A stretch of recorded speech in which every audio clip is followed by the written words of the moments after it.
tô achando, gente, como eu falei lá no primeiro bloco, a respeito dessa minha convidada aqui, que é a girafinha da doutora Valéria, né? Que eu não... Será que eu vou ter algum problema se eu ficar todo o programa com essa girafinha? É tão bom, deixa até a gente menos tensa, menos nervosa, a gente fica segurando alguma coisa, Alber. Será que eu vou ter problema se eu não entregar mais ela para quem ganhar, para quem for a pessoa sorteada?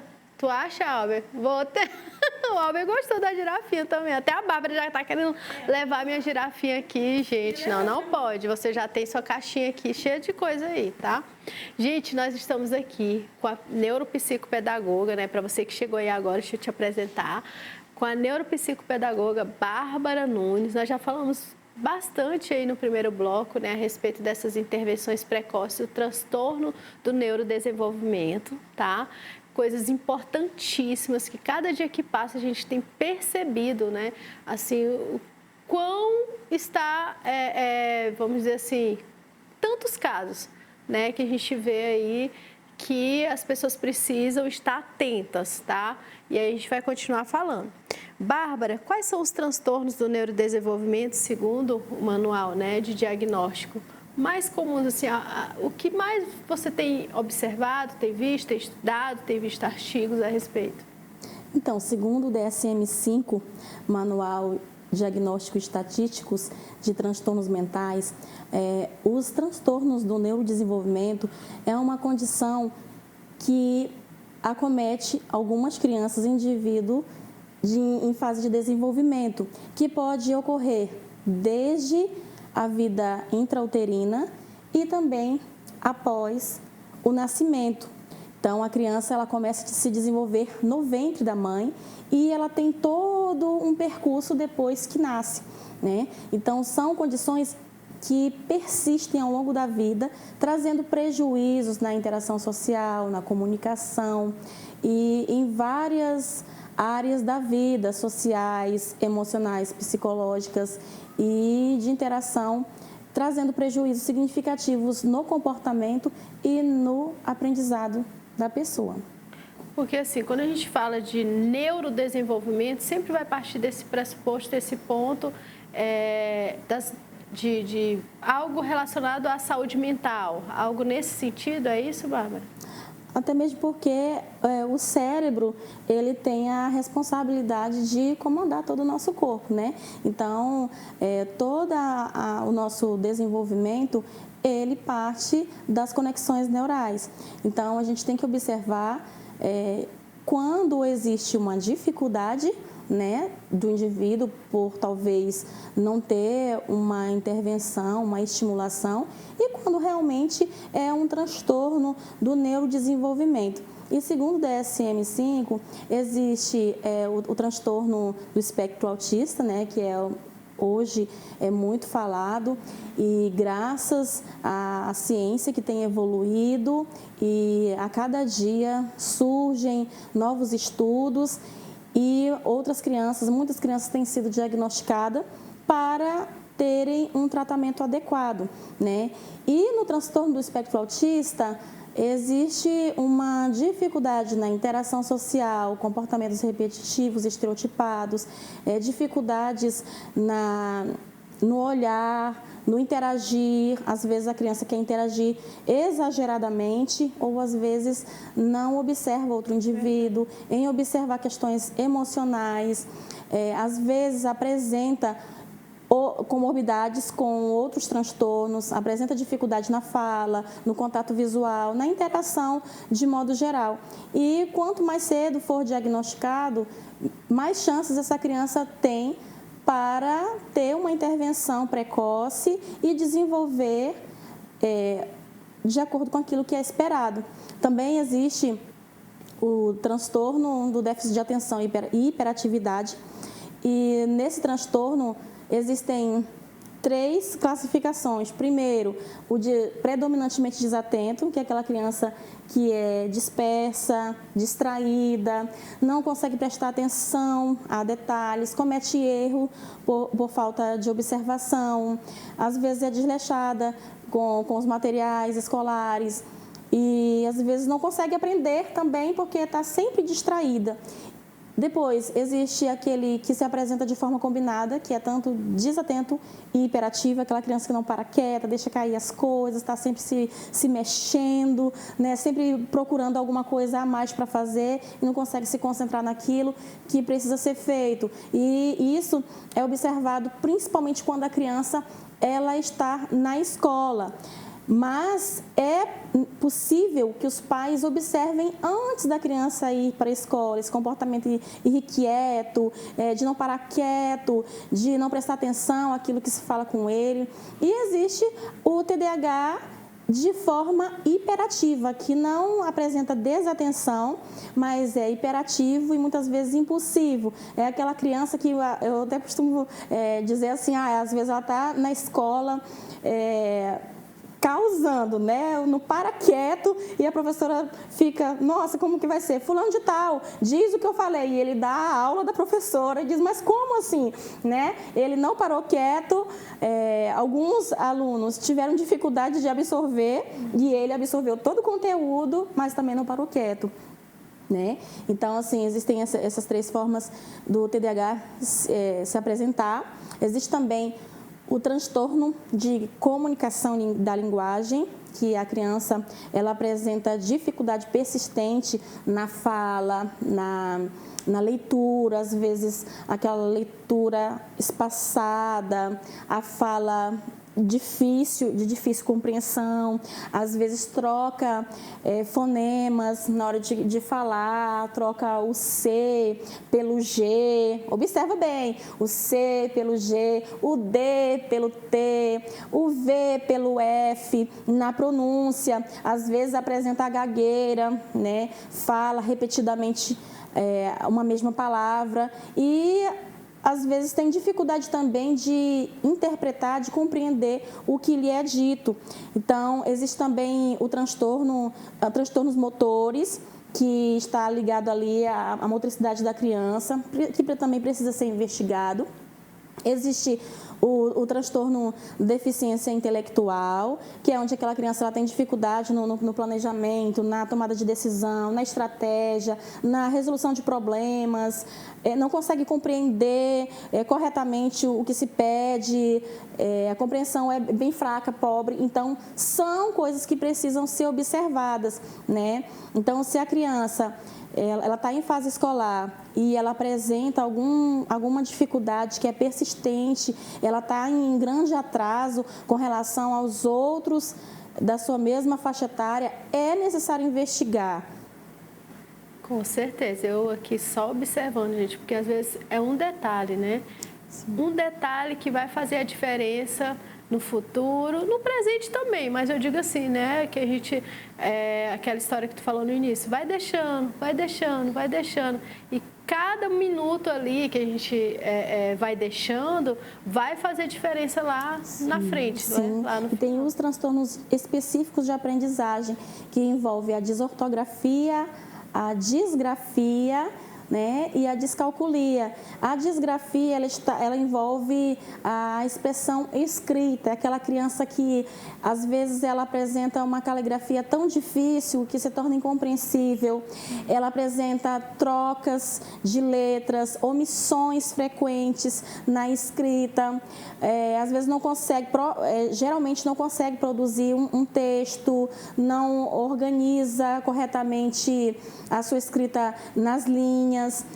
Aquela criança que apresenta desortografia, ela comumente troca as letras, insere mais na hora de escrever, e da mesma forma que existe aquela criança que ela troca os fonemas na hora da pronúncia, tem aquela que ela fala corretamente, mas na hora de escrever escreve trocando o D, o T, o C, o G e por aí vai. E a descalculia, que envolve a eficiência, a fluência e velocidade nos cálculos matemáticos, nas operações matemáticas. Aquela criança que ela tem dificuldade em raciocinar e organizar adequadamente aquilo que se espera dentro da faixa etária dela. Gente, eu fiquei aqui ouvindo a Bárbara, eu fiquei aqui assimilando que deveria, na verdade, né? Assim, não sei como funcionaria, mas obrigatório ter um profissional qualificado nas escolas, principalmente, né? Vamos colocar aqui, é igual eu estava discutindo esses dias, eu falando assim, a importância de ter um psicólogo em todas as escolas. Sim. Né? Então, assim, porque não é mais uma coisa que dá para tapar o sol com a peneira, mas não, entendeu? Então, assim, você tem um profissional ali capacitado para orientar, para fechar um diagnóstico, algo nesse sentido, qual o melhor local para se fazer isso, né? Porque, às vezes, eu falo assim, que o conhecimento ele é libertador. Sim. Né? Ele é libertador, de fato. Mas até eu chegar a ter esse conhecimento, há uma etapa ali, né? Então, assim, um profissional que é capacitado para isso, que estudou para isso, que vai estar podendo ter um olhar diferenciado, né, para isso. Então, assim, a importância, eu chamo até a atenção, a importância de ter o profissional capacitado no local correto, que no caso, assim, né, não só em consultório, mas sim nas escolas também, né? Eu não sei se já existe, eu não tenho esse conhecimento, assim, de ter esses profissionais lá específicos para estar avaliando, né? Eu não sei então, Dharmina, o que acontece? Profissionais existem. O que não está acontecendo é a estada destes profissionais na maioria das escolas. Então, o psicopedagogo institucional, ele trabalha mais diretamente com os professores, às vezes ele trabalha com aquele aluno que tem maior dificuldade, mas que possui um laudo. São poucas crianças que às vezes ainda têm acesso, só quando apresenta muita dificuldade, e aí eles têm um trabalho diferenciado com o psicopedagogo. Porém, existe muito ainda o que se fazer, né? Existem muitos professores que eles podem observar, né, e intervir. Inclusive, existem muitos professores em escola que são psicopedagogos, ou pelo menos têm uma especialização. E seria interessante que estes lançassem mão deste conhecimento, outrora adquirido, para fortalecer o desenvolvimento dessas crianças na escola. O que acontece? Existe também aquele profissional que está lá na escola, ele observa que o aluno ele tem dificuldade, mas ele tem aquela fala passada, né? Espera mais um pouco. Não, ele está começando a alfabetização, ele tem ainda 2 anos aí para se desenvolver. E não é bem assim, porque, por exemplo, aquilo que é esperado de competência que a criança desenvolva no primeiro ano da alfabetização, se ela não conseguir absorver e adquirir essa habilidade, isso vai se acumular para o segundo. E é o que tem acontecido muito, está acumulando, a criança chega no 4º ano, às vezes não sabe produzir um texto. Muitos têm chegado no consultório sem saber ler palavras aí curtas de 2, 3 sílabas. Então, existe, às vezes, uma aflição de alguns pais que até procuram ajuda, mas não tem. E aí, depois, ele vai para a clínica, né, para o atendimento particular, que não é barato. E aí, por que não é barato?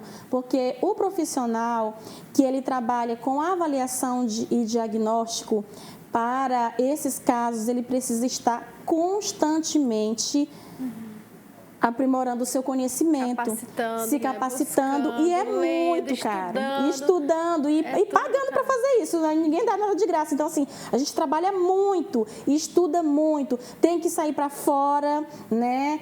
E para poder adquirir um conhecimento e trazer para poder trabalhar com essas crianças.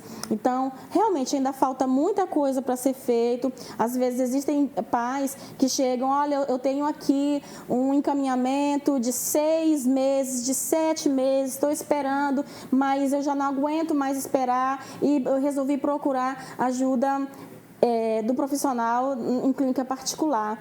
Então, a gente fica entristecido também com situações, porque existem crianças que estão realmente em grande atraso, e aí quando esse pai chega com essa aflição, eu fico pensando assim, o que poderia ter sido feito há 6 meses atrás por essa criança que não foi feito? Não, Bárbara, e quando tu fala isso, a gente falando muito a respeito do tempo, da procura precoce, inclusive é o nosso tema, né? Assim, intervenção precoce. Eu fico assim, analisando ontem mesmo lá em casa, aí minha neta lá, um dia anterior a menina não estava engateando. No outro dia a menina já está engateando. Então, assim, é muito rápido, né? Esse processo de criança, principalmente, ele é rápido, né? Assim, quando está ali seguindo como tem que ser, né? Assim, quando não tem nenhum transtorno, nenhuma síndrome nada associado, né? Então, assim, imaginem só a velocidade que é, né? E você observasse 6 meses, gente, 6 meses na vida de uma criança é como se fosse assim, um exemplo, né? 3 anos na nossa vida de adulto, né? Então, assim, é bem por aí, né? Assim, porque é muito rápido, né? Assim, o processo é muito rápido. Então, quando você procura de forma precoce intervir, eu tenho certeza assim que o sucesso, ou até tu falou, né, assim, de amenizar certas situações, vai ser muito mais significativo, né, Bárbara? Isso é uma coisa que a gente está batendo aqui nesse programa. E eu observo hoje, né? muito, Darna, que existem muitos pais que na avaliação, eu sempre digo, olha, primeiro nós vamos avaliar e vamos ver o que a gente pode intervir, mas eu gosto de ir orientando. E eu sempre falo para os pais, aquilo que for para você fazer em casa, você não deve terceirizar.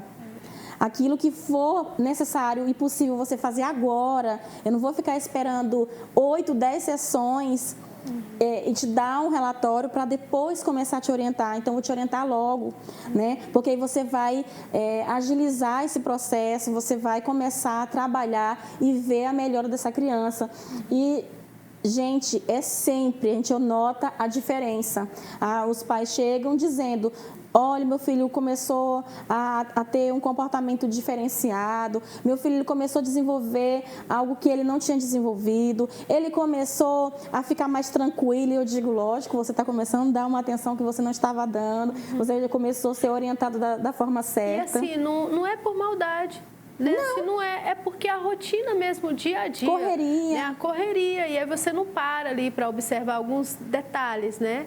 E aí quando você tem assim uma pessoa que te dá aquele alerta, né? Aquela luzinha ali que pisca ali, né? É um norte, né? É algo assim, e são novas possibilidades também, né, Bárbara? E sem contar que o profissional, que ele está ali acostumado a lidar com certas situações de atrasos no neurodesenvolvimento, ele observa coisas que os próprios pais não conseguem observar. Então, às vezes, é muito comum no autismo a criança andar na ponta dos pés, e às vezes eu recebo crianças que logo de cara eles começam a andar na ponta dos pés e eu pergunto para os pais, teu filho anda na ponta dos pés? Nunca percebi. Então, assim, existem muitas coisas, eu digo, pois eu vou te mostrar, às vezes eu gravo, vou te mostrar o que é andar na ponta dos pés, né? O teu filho olha nos olhos? Ele olha de vez em quando. Eu digo, qual é a qualidade desse olhar? Porque nós mesmos não ficamos olhando o tempo todo para o outro. Mas quando eu olho para ti, eu estou dando atenção para o que você está falando. Agora, imagina se eu falo contigo e estou olhando para outro lado. É estranho, né? Então, se sente desassistido. Desassistido. Né? Então, é necessário, é muito importante. Isso, porque que nos transtornos do neurodesenvolvimento existe esse atraso significativo que é para a vida. Ele envolve a parte social, a parte emocional, a parte acadêmica e profissional também. Então, quanto mais a criança ela tiver uma intervenção precoce, né, uma orientação para os pais adequada, mais chances ela vai ter de evoluir. Né? E eu sempre falo, nem tudo é transtorno, nem tudo é medicação. Às vezes tem aquele que ele vai logo para a medicação, mas medicação sem a terapia, ela fica pela metade. Verdade. Ótimo, gente do céu, o que eu vou fazer? Porque nós já estamos encerrando o segundo bloco e eu tenho um monte de dúvida, um monte de coisa ainda para perguntar para a Bárbara. Então não saiam daí, fique ligadinho que já a gente volta com mais um bloco do Missão Saúde na TV. Drogaria São Lucas, onde você encontra uma linha completa de medicamentos e cosméticos. Nossa família cuidando da sua. Dá uma passadinha lá, fica lá na Avenida Paraíso 1001, em frente à Praça da Liberdade. Lá tem o melhor atendimento para você.